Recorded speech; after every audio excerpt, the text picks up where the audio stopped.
Sir, you need to wake up and talk to me. I'm fucking Midland County Sheriff.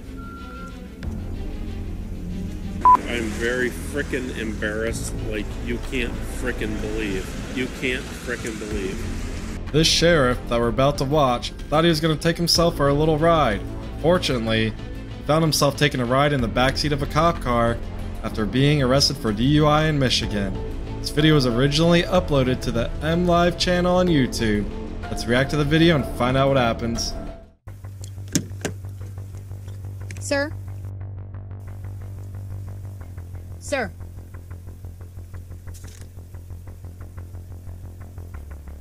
Sir? Pardon? She's going to crisis. Pardon? She's going to crisis. Sir? You need to wake up and talk to me.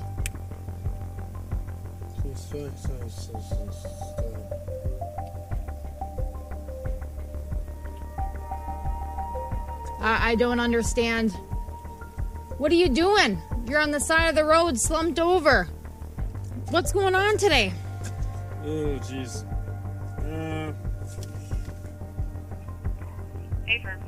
Holy shit. What is, What do you got me laid up for?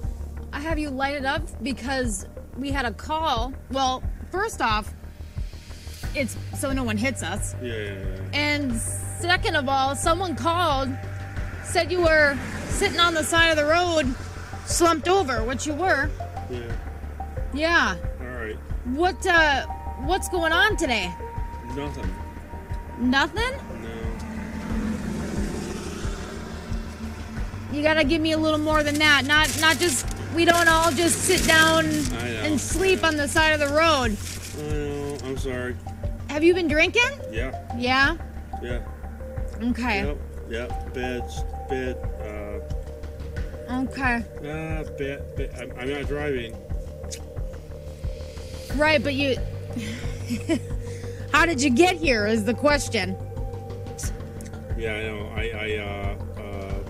Bad dealio. Where are you coming from? Midland. Midland? I'm from Midland. Okay. Hey. 4031 Central. He's responsive now. I've got him talking. Good. Okay. You know who I am or not? I don't know who you are. Look. Well, let me step out of the... No. It's Van Sloten. What's... Oh, shit. Yeah, what the fuck? Are you kidding me? Well, someone... My dispatcher called. Someone thought you were dead over here. I'm fucking good. Hey. Listen, no, I don't know. Van Sloten, hey, listen. I don't know who you are. I'm fucking Midland County Sheriff. I'm fucking good. I had a fucking bad day. Okay, so this happens quite often. You'll find people sleeping in their cars, especially after they've been drinking. They think, oh, maybe if I just pull over and take a little nap and sleep it off. Fortunately, kind of can't do that. And I know this is the state of Michigan, state of Florida, there's this thing called actual physical control, which even if the keys are out of the ignition and you're still in that driver's seat, you still have the ability to have control of this vehicle. So you can still get a DUI even just like that.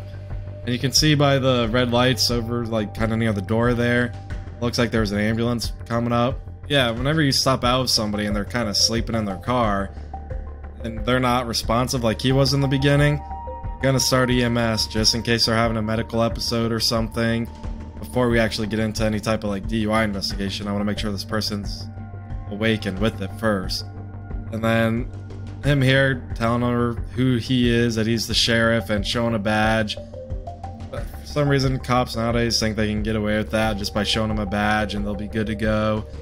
And I mean, like, okay, you show me a badge that makes me feel more comfortable who I'm dealing with, but unfortunately, like, we don't live in those times anymore, so you put yourself in the situation. Cops nowadays are all wearing cameras like this, so we still have a job we have to do. But let's keep watching and see what goes on here. Okay, I don't need EMS. I don't need you. It'd be cool if we, what you know, but I do not need EMS. I'm fucking Millen County. I'm very frickin' embarrassed, like you can't frickin' believe. You can't frickin' believe. How many drinks have you had? Today? Today. Ooh. In the last 4 hours. 4? I don't know. In the last 4 hours? Yeah, yeah, it's 4 o'clock. A little after about 4:30. They took my watch off. Yeah, it's 4:30. Yeah. 4. So it's 4 and 4 beers for 4 beers. 4 beers? Okay. Yeah. That yeah. You'd burn that off. I can What was burn the it. last and you had the last one 2 hours ago? Yeah, probably. Where at? I was Midland? No, Gladwin. Yeah, because that's where I came from. Okay. Yeah. Hands down at your side. Count out loud each step. 1, 1,000, 2, 3, 4, 5, Right. 6, 7, 8, 9. Pivot. And then follow back 9 steps. Hands down at your side, counting out loud. 1, 2, 3, 4, 5, 6, 7, 8. Yeah, can't really move. Mm-hmm. 9. Not a slam here. Yeah, you wanna start over when on a more flat surface? Okay.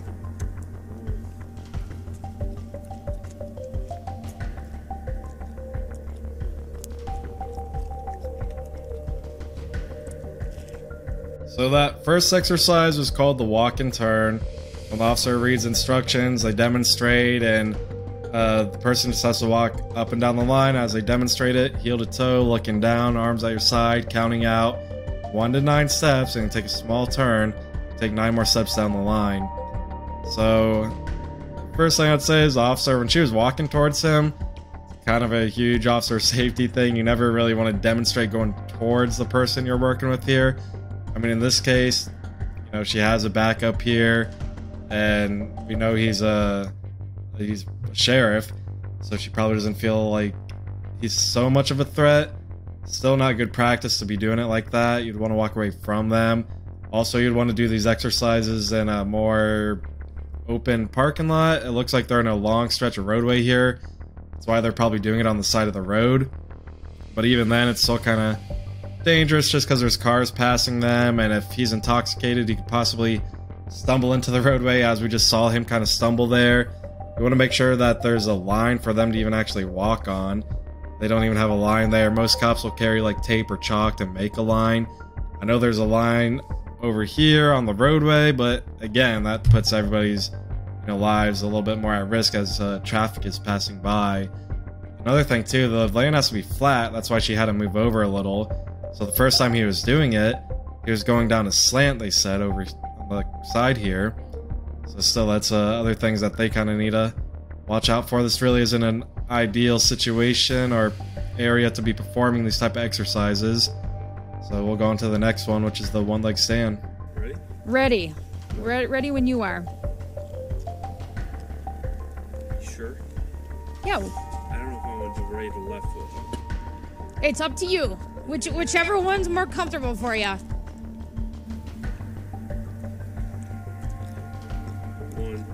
2, 3, 4, 5, 6, 7, 8, 12, 13, 14, 15, 16, 17.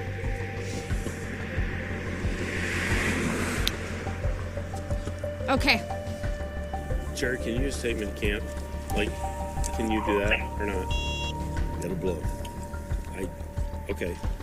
I did, but I didn't blow hard enough. Oh. What? I gotta reset. Okay. Blow, blow, blow, blow, blow, blow, blow, blow. Is that good? Might be.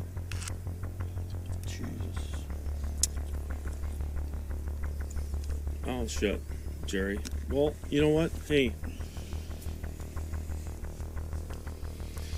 Hey, man.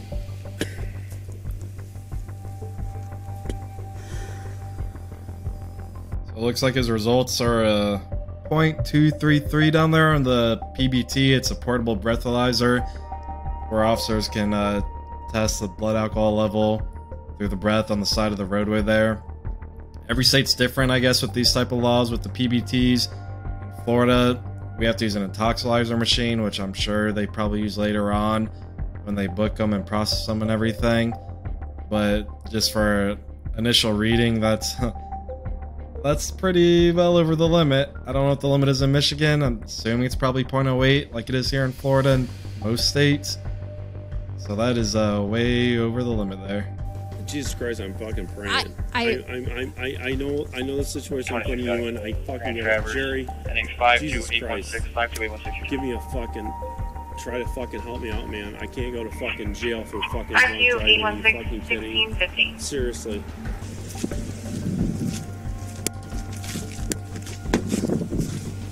Nice.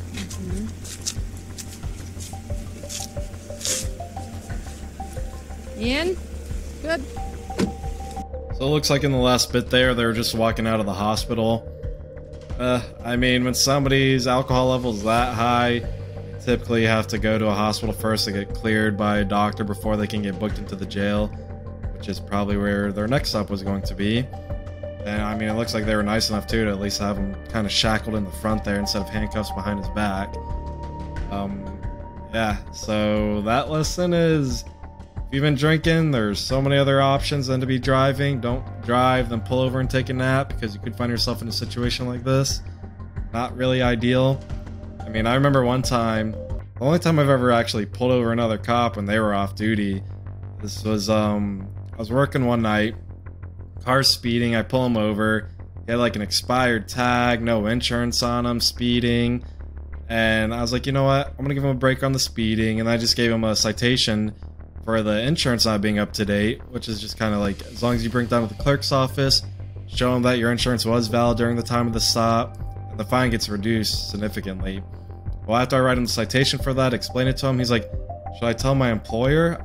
I don't know who he is or like where he works yet or anything. And then I was like, I mean, who do you work for? He's like, oh, I work for the sheriff's office. And he shows me his badge like afterwards and everything. I'm like, I mean, I don't know, I guess. I mean, he could have told me that beforehand, but not like that would have like really meant anything. Because again, like I was saying earlier, you know, kind of put yourself in those situations, and we're all mic'd up and camered up nowadays, so everything's being recorded. So we still have our jobs that we have to do. I mean, yeah, that kind of sucks. So like I said, just don't drink and drive.